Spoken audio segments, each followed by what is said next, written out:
ونعوذ بالله من شرور أنفسنا ومن سيئات أعمالنا إنه من يهده الله فلا مضل له ومن يضلل فلا هادي له وأشهد أن لا إله إلا الله وحده لا شريك له وأشهد أن محمدا عبده ورسوله صلى الله عليه وسلم يا أيها الذين آمنوا اتقوا الله حق تقاته ولا تموتن إلا وأنتم مسلمون يا أيها الناس اتقوا ربكم الذي خلقكم من نفس واحدة وخلق منها زوجها وبث منهما رجالا كثيرا ونساء واتقوا الله الذي تساءلون به والأرحام إن الله كان عليكم رقيبا يا أيها الذين آمنوا اتقوا الله وقولوا قولا سديدا يصلح لكم أعمالكم ويغفر لكم ذنوبكم ومن يطع الله ورسوله فقد فاز فوزا عظيما أما بعد فإن أصدق الحديث كتاب الله وخير الهدي هدي محمد صلى الله عليه وسلم وشر الأمور محدثاتها وكل محدثة بدعة وكل بدعة ضلالة وكل ضلالة في النار. عباد الله, if you take a look at the dunya today, you see nothing but masa'ib, trials and tribulation. And even through these trials and tribulation, you see the rahmah of Allah subhanahu wa ta'ala overpass all of it. Through the floods that took place in Libya, the earthquake that took place in Morocco, the poverty that we see in Yemen, in Africa, in Asia, and even some parts of Europe. Wherever you see ikhwani wa akhawati fillah, you see ibtila. And this is one of the signs of Allah subhanahu wa ta'ala, teaching us that this is not the place of rest. فَلِذَلِكَ, if it was a place of rest, surely the Anbiya, they would have received the best rest.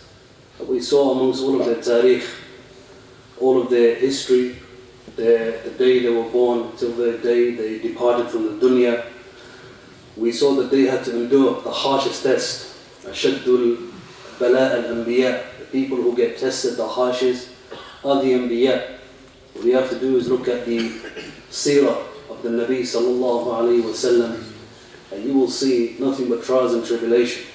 And not once did he say alayhi salatu wassalam, why me? Why Umar? Why Abu Bakr? Why Uthman? Why Ali? All of them were trials. And not once did they say, لِمَاذَا أَنَا? Why me? And this is why it's very important, ikhwani wa akhawati fillah, that we correct our aqeedah. And know if the person doesn't correct his aqeedah, then we are going to see what we see in the dunya today. People, a bit of harshness, a little test touches them, and the person wants to exit and leave al-Islam. And the reason being is because I don't see Allah. And he starts to come out with some of these shubha that the Islamophobes come with. And this is why it's very important, ikhwani, that we strengthen our aqeedah. After the aqeedah of Islam, ikhwani, it is very important that we study our deen. If we take a look at some of the bilad of the Muslimin, we have some culture within us that is khair, that's good. And some of the cultures that we have inherited is dhulm, and is a problem. That the father is in charge of the house, and he runs it the way he wants. Ala kayfi, I'm in charge, I do what I want. The mudarris, the Quran who's teaching the Quran class, teaches it the way he wants. The elder back home runs the show the way he wants. And this is also one of the reasons when you do listen to some of the people that have apostated and left the deen of Islam, we ask Allah to guide them. One of the reasons is because of the dhulm that they have experienced. What they saw within their community, from the Muslimin, from the people of their culture. And this is why I say, akhi fillah, it's important that we strengthen our aqeedah and that we understand the Quran and the Sunnah correctly. We're not talking about just memorizing the Quran. Thus, if you look at the prisons today, you will find there's a large portion of the Muslim youth in there for extreme crime, drugs, gambling, all sorts of different things, murder. killing. And some of them, if you were to speak to them, and you were to visit them in prison and have a conversation with them, you will find that they have memorized the Quran from Surah Al-Fatiha, Al-Baqarah, up until Surah Al-Nas, Hafid Kitabillah. Some of them even know different qira'at. Some of them even know Arba'in al-Nawawi, the 40 hadith of Imam al-Nawawi, they memorize it. But if you ask them, can you explain one verse that you have memorized from the Quran or from the hadith, he's going to stutter and struggle. And that shows that our tadris and the way we teach in Islam, there is something wrong with it. Another thing, ikhwani akhawati fillah, from a mawdu' that I wanted to talk about after one's correcting his aqeedah is as-salah wa ma malakat aymanukum.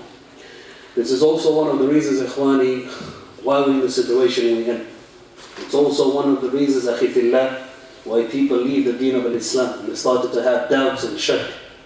It's also one of the reasons, akhi fillah, why people have a su'ul khatimah بعد اختتم حياته بالإسلام, after he's lived all of his life in al-Islam, fasted 30 days of Ramadan, 29 days, 40, 50 years of his life, performed Umrah, performed Hajj.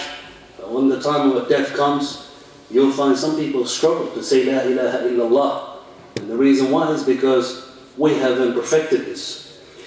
Allah Azza wa Jalla Yawm al-Qiyamah, the day of al-Hisab, Allah is going to instruct His malaika, His angel, and He's going to say to him, look at my servant's salah, look at his prayers. Unzuru ila salati, look at his salah. So the malaika, they will look at his salah, the list and how he prayed in the dunya. Did he observe it correctly? Did he come with the rukn and the arkan of Islam? Did he pray the salah the way the Nabi ﷺ prayed it? Did he make the correct wudu? Did he pray at his time? Did he face the qibla? How much khushu' did he have? A lot of things will be put into consideration. The malaika will look at that list. When they do look at that list, if they find naqs, then Allah Azza wa Jalla will say, look at his optional prayers. Sometimes you'll see brothers and sisters who claim, we're from the sunnah, and I'm in a sunnah. And they burden everybody that they're the only people that follow the sunnah. And everybody else somehow doesn't follow the sunnah of the Nabi ﷺ. When you take a look at some of their salah, you will find no sunnah salah after the salah. After every salah, they're out in the bounce. Qiyamul layl, Allahu a'lam. And this is why we say, ikhwani, we have to be careful with the way we interact in our society. Because al-malaika, they are the shuhada, Allah is sama. That the angels, they are the witnesses of the creation of the heavens. We are the witness of the creation of the earth. If people collectively say that this individual was evil, then you will find that to be true most of the time, especially after the person dies. And if they say that this was a righteous soul, then you will find that that is the reality. With regards to the angels, Allah will say, look at his optional prayers, look at his sunnah prayers, the 12 salah outside the wajibat, look at his witr, look at his qiyamul layl, look at his tarawih. And then they will get the optional prayer and they will fixate it and complete it with the wajib salah. And all of your other deeds will be dealt with in that manner. The sawm, the sadaqah, all of it, all the wajibat. With regards to the salah, ikhwani akhawati fillah, it is one of the reasons why people will struggle yawm al-qiyamah in order to maintain a structure, in order to get into the Jannah. You will find also when the person is placed in the qabr, that the salah will come. The salah will be a shahid, it will be a witness for the person. And he will say, from this side you won't enter. Likewise also, if you take a look at the salah, nothing was the Prophet ﷺ more serious about any other deed other than the salah. Even alayhi salatu wasalam, when he was on his deathbed, what did he say? As-salah wa ma malakat aymanukum. Salah, the prayer, and what your right hand possesses. If you take a look at Umar ibn Khattab radiyallahu anhu, when he was leading the salah, al-fajr, we also know Umar ikhwani, when he took a road to select a street, shaitan will take the other one. The iman of Umar. When Umar was leading the salah, and this evil Abu Lu'lu al-Majusi who came in, and he had the sword with two blades, and he stabbed Umar ibn Khattab while he was leading the salah, and he stabbed him real bad. When Umar ibn Khattab was unconscious. And they knew that Umar was going to check out, because every time they gave him a bowl of milk and water, it would come right up his stomach where he'd been stabbed. So they knew Umar didn't have too long left. But what surprises me the most is the best way they kept Umar up and conscious was to remind them of the salah. They didn't say, your wife has run off with another person, your wife is thinking, your children are thinking about the inheritance, wake up, your football team has lost. In some of the ways that people are motivated today. But Umar ibn Khattab, the only thing that motivated them and kept them conscious was what? As-salah. Every time they would say as-salah, Umar ibn Khattab's eyes would lit up, showing to you that the salah was the most important thing to them. Even before they departed from the dunya, the last instruction and the advice that they gave their companions and their follow-mates was what? As-salah. Today, if you take a look at the ummah today, what are some of the instructions that we give our children? Sometimes you'll find a drama that will take place between the husband and the wife. The wife may be on her deathbed, and the last thing she's going to say is, don't trust your father. And that's how she leaves the dunya. Still on her deathbed, she's trying to turn the children against the father. The father vice versa. Because the wife has hurt him, now he's trying to gain revenge. Even when he's on his deathbed, he's saying some wild stuff like that. And this is some of the advice that we give to each other. I remember not long in Birmingham, and he shows the Ikhwani some of the bad nasiha that we give to each other, and the end result of it. I remember when I attended a funeral, and I asked one of the directors, I said to him, what was some of the most disturbing thing that you've witnessed? He said that one day we had a janazah. After the janazah, we were on our way to the burial. I had a father and I had a son in the car. The father passed away. And the son was saying, now he's going to find out what his hal is going to be. Now he's going to find out what his condition is going to be. So he said, I became very shocked by why would the son say that by his father. Come to find out that the father, when he split the inheritance and he gave it out to his children, he gave it to all of them equally except him. And the reason why he couldn't give an inheritance was because his son had nothing but daughters. His son had nothing but daughters. His wife didn't give birth to a single son. So as a result of that, I took away the inheritance, his haqq from him. Look at the dhulm and the ghulul in some of our people. Especially with our madaris. You take a look at some of our shabab. Akhi, come to the masjid, let's pray. We give him all the adillat about the salah. Whenever he sees the masjid, he has a panic attack. He becomes nervous. Why don't you want to come to the masjid? And the reason why he doesn't want to come to the masjid is because he had the worst experience under the sun by his Quran teacher, who used to torture him and abuse him mentally, psychologically, emotionally. And this is why I say, especially to the Quran teachers and to the imams and those who Allah has given leadership, ittaqi Allah fi anfusik, because a day will come where every dhulm that you do will come right bite you back in the neck. A day will come, وَتِلْكَ الْأَيَّامُ نُدَاوِلُهَا بَيْنَ النَّاسِ. A day will come where you will be weak, where you will be strengthless. And those people that you're doing dhulm on, they will become stronger than you. And this is what takes place in some of the Muslim land that we see. Dhulm. The man is in charge, so he beats his wife up, smacks her in the face, beats his children up. I'm not talking about hate, I'm talking about beating them up like a donkey. And then you wonder to yourself, why is it that some of our people, they have memorized the whole Quran back home, hafadh al-Quran. And then as soon as he came into Europe, he came to America, Canada, he's forgotten every single harf of the Quran. The reason why, akhi fillah, is because the Quran wasn't taught to him the way the Nabi sallallahu alaihi wasallam taught his companions. With muhabba, with love. And sometimes we, the way we give da'wah to people, we become scourges and problems and poison to each other.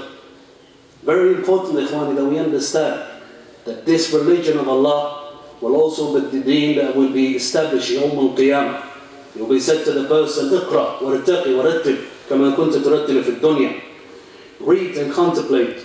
Read the Quran and how you used to read it. And you will find that the last station will be where you stop. Coming back to the salah, akhi fillah, you will find some of the greatest of the salafs, how they died was in Salah. From them was Amr ibn Abdullah ibn Zubair ibn Awam radiyallahu anhu. He had a condition, he wasn't well. So he was at home. And he said to his people, I need you to carry me, take me to the masjid. They said, how can we take you to the masjid while you're in this hat? Do you know what he said? He said, please take me to the masjid. They picked him up, even though the condition he was in, took him to the masjid, and he died in Salatul Maghrib in sujood.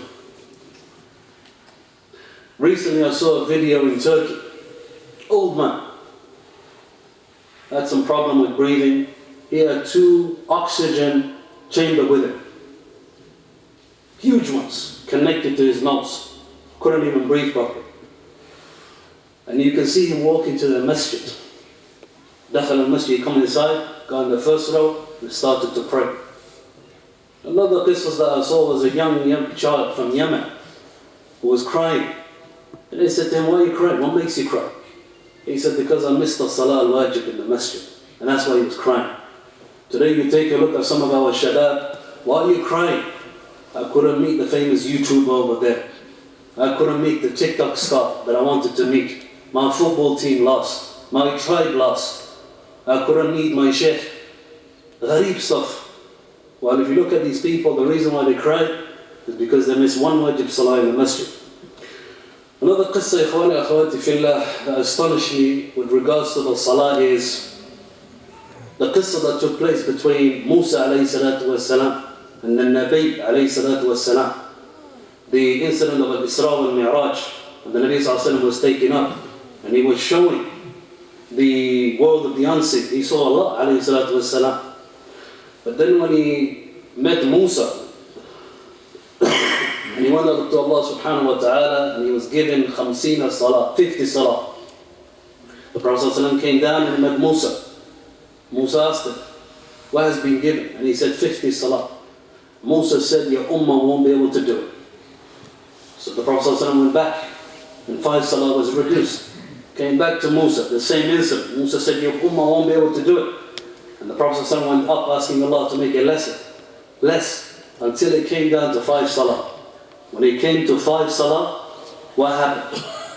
Musa said, your ummah still won't be able to do it. And this is where the Prophet ﷺ said, more than this, I'm shy of my Lord. But the thing is, how truthful was Musa alayhi salatu wassalam, from the Ulul Azm, the greatest Anbiya? How true is his kalam, that our ummah still won't be able to do it? 5 salah, people can't do it.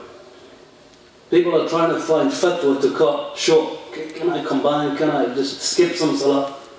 Even some of our shabab, when you see some of the discussion and the hiwar, the kalam that they have between them, if they hear one of them say, I pray 5 salah, the jama'ah of shabab will say to him, say, Wallahi, you pray 5 salah. They're astonished and shocked. How can this guy pray 5 salah in a day? That shouldn't even be in the equation. It shouldn't be even in the conversation.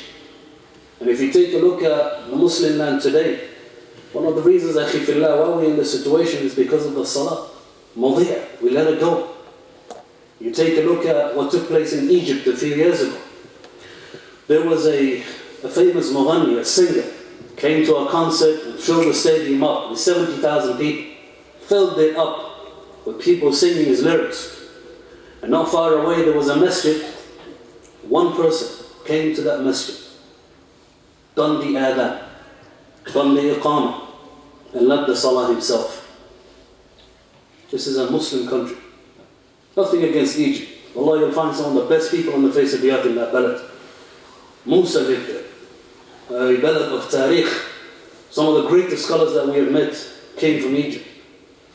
But it shows you the hal of the Muslims today.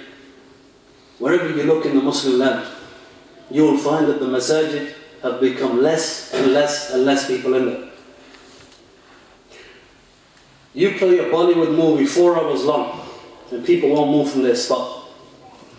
The cup of tea that he made before the movie has gone cold and he hasn't even sipped on it. He hasn't even sipped from it. The food that he made before the movie has gone cold. That's how much khushu' and concentration he has in his movie. Some of our shabab, they can binge watch one season in one day. The entire day, you can sit in one place and watch that. But when it comes to the dhikr of Allah, a half-an-hour lecture, a 30 minutes khutbah, a 1-hour lecture, people are yawning and he wants to get out of the masjid. Or turukuni, I just want to get out. Let's get done with this khutbah, wrap it up and let's go. And then we wonder why we're in the situation we're in. That's the reason why, akhi. Because we're not motivated when it comes to our deen. Even if you take a look at some of the Yahud, they take their religion serious. If it's instructed that they shouldn't get out of the house, and they almost sept, they wouldn't get up. And we have seen them how serious they take their religion. But why is it that when it comes to us, we are apologetic? Even regarding the salah. He's in public, the time of the salah comes, and he's shaking. Should I pray? Should I leave it? And this is the problem, akhi fillah. The reason why is because we have turned away from Allah subhanahu wa ta'ala. Secondly of all, akhi fillah, when it comes to the salah, you will find that some of the greatest scholars have said, if you want to take knowledge from someone to look at his salah, there was a muhaddith years ago who was teaching hadith. When he was teaching hadith, his students were not sure if he praised the salah because they didn't see him that much. So what they did was, they left a leaf on his foot. Just put it on there, and the only way you can get rid of that leaf is by washing it.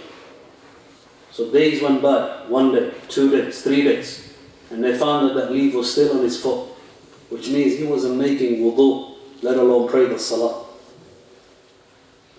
It's happened over and over again in history. We have seen it. You know, طلاب العلم not praying the salah, Muslims not praying the salah. And if you take a look at the Suq al-Khatima, one of the famous funeral directors in Saudi Arabia, he has some qissas that will shock you.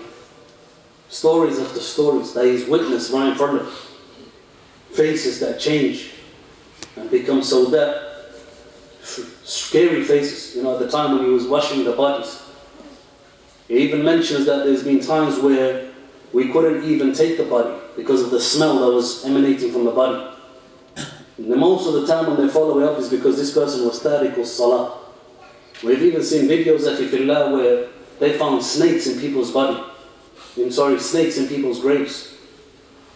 This hasn't happened once, it hasn't happened twice, it's happened multiple times. And when they follow it up with the history and the tariq of this person, they come to find out that he was tariq salah. So don't worry about who's on the manhaj and who's off the manhaj. You worry about your salah. Worry about your religion. Because when you go and in your qabr, Munkar and Nakir are not going to ask you what jinsi are you, what's your nationality, what's your ethnicity, do you speak Arabic, are you from Quraysh, what tribe are you from, what qabila are you from. To hell with these things. They're going to ask you 3 questions. Man rabbuk, wa ma nabiyyuk, wa ma dinuk. They're not going to ask you which block you rep for, which gang you belong on, which postcode you're from.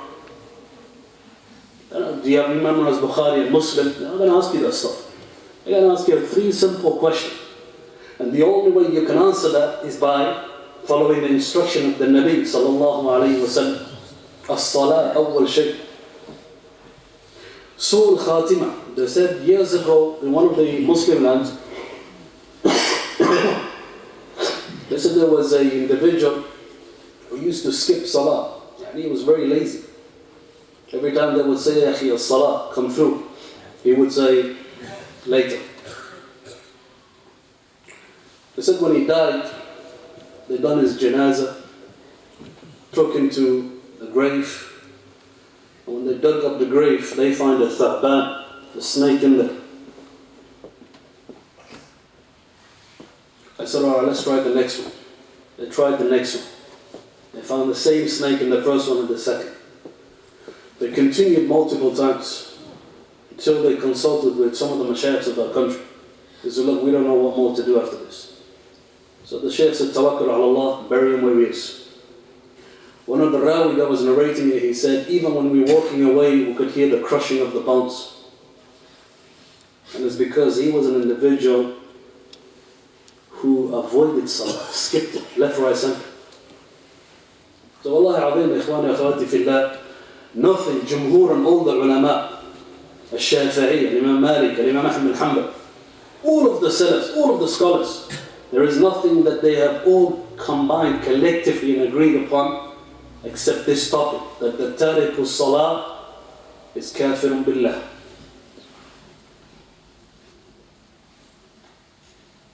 There is some exceptional, Imam Malik rahimahullah brings, that it doesn't take you out of the fold of Islam. And even that has conditions to it. من ترك صلاة متعمدا فقد كفر. Whoever leaves behind one salah is disbelief. Take a look at the people today that are marid, that are dealing with spiritual illnesses. I had a brother had an evil eye on him. Okay? Sihr, jinn, aashiq, iblis, ifrit. You pray the salah? Can't remember. Fajr? No. Dhuhr? No. Even a home? Not even a home? No. Maghrib? No. Isha? No. No salah? No salah. Then what can we do for you? Doesn't matter if we do 24 hours ruqyah on you, we put you in a room and we read the whole Quran 10 times, you complete it. It's not going to do nothing for you because you're a tariq salah. Do you see what's happening, Akhifillah? Do you see what's taking place? This is the issue, Akhifillah. If we want the nasr of Allah subhanahu wa ta'ala, we want the mercy of Allah, we want the help of Allah, we want the rahmah of Allah, and we want to be from those people who are successful in the hayat al-barzakh and in the akhirah, and the first thing we're going to have to do is take our salah serious. Try it. Even one salah in the masjid, 2 salah. But the people that we're talking about here is those who abandon the salah completely. Even when he's at work or in a home, he doesn't pray. Those are the people I'm talking about.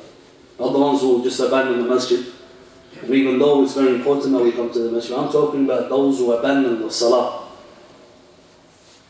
So very important, Akhifillah, that we take the salah serious. Call yourself wherever you want. Whatever the beautiful name you want to give yourself. If you don't pray the salah, Allahu a'lam what your hal is going to be يوم القيامة. سبحان الله وبحمدك أشهد أن لا إله إلا أنت أستغفرك وأتوب إليك.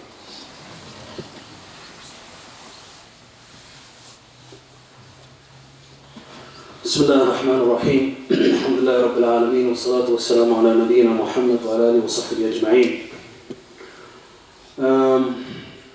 Despite all of us having challenges and difficulties, some of us, alhamdulillah, some of our questions have been answered in this khutbah. A man has an issue with his wife. They've done counseling. They had consultation with different people, family members. The marriage is about to break down. His child is his number one enemy. As in like he's very rebellious, disrespectful. Swears at the father. You will find that this alaqah between him and his parents is not good. You'll find that the problems between him and his work colleagues are not good. He's generally struggling with mental health. He has a problem with racism, where he can't control himself. Every time he gets angry, he says some racist stuff to people. Gharib. He has hatred towards women. She has hatred toward men. All sorts of different problems. One of the best ways, Akhifillah, that we can fix those conditions is a dua and the salah. Because the salah was a coolness to the Prophet ﷺ's eyes. When the Prophet ﷺ was distressed, he used to rush toward the salah. Not rush the salah, but he used to rush toward praying the salah. Another way, Akhifillah, that we can solve our problems is through sadaqah. Dawu anfusakum, dawu mardakum bil sadaqah. That cure your sick, the sick amongst you, through a sadaqah. And many times we have seen people, Akhifillah, who are terminal illnesses that have been told you're going to check out in a few weeks, months, years. But because they increased in the sadaqah, Allah gave them permanent cure. We find people, Akhifillah, who most of the problems have been solved through a sadaqah. It also extinguishes the anger of Ar-Rahman. It also protects you from masa'ib, ibtila', problems that are about to come to you. Because of a sadaqah you gave, Allah removed it from you. It is also one of the best ways to get our du'as accepted. Those who are struggling with the salah, include that into your du'a. Pay your sadaqah, that Allah makes your salah easier for you. That Allah removes these difficult from your life. That Allah softens your heart. That Allah takes His arrogance away from you. That Allah takes His bitter behavior from you. That Allah makes you more loving to people and caring. As-sadaqah is one of the ways to do all of that. Inshallah ta'ala, today there will be the brothers at the back, hafidahumullah. We will have a collection for our beautiful brothers and sisters in Al-Maghrib, in Morocco. Libya. So whatever you can, inshallah ta'ala, give in. And we ask Allah subhanahu wa ta'ala to give you that which is better than you have given. We ask Allah subhanahu wa ta'ala to make this khutbah al-Juhmah a beneficial one for each and every single one of us. May He subhanahu wa ta'ala allow us to continue the salah until we meet Him. May He subhanahu wa ta'ala allow us to have khushu' in our salah. May He subhanahu wa ta'ala accept all of our prayers. May He subhanahu wa ta'ala give us the correct fiqh and understanding of this religion. May He soften our hearts. May He make our hearts firm upon the Quran and the Sunnah. May He protect us from the punishment of the grave. May He protect us from the punishment of adab of Jahannam. May He grant us al-Firdaus al-A'la. May He reunite us with the Nabi sallallahu alayhi wa sallam. May He make us from those people who don't show off and do every deed for His sake, Jalla Jalaluh. May He subhanahu wa ta'ala protect us from riyah. May He protect us from riyah. May He protect us from shirk and His people. May He subhanahu wa ta'ala grant us good in His dunya and in the akhirah. And may He make us from those people who receive His mercy, Jalla Jalaluh. أقم الصلاة رحمكم الله.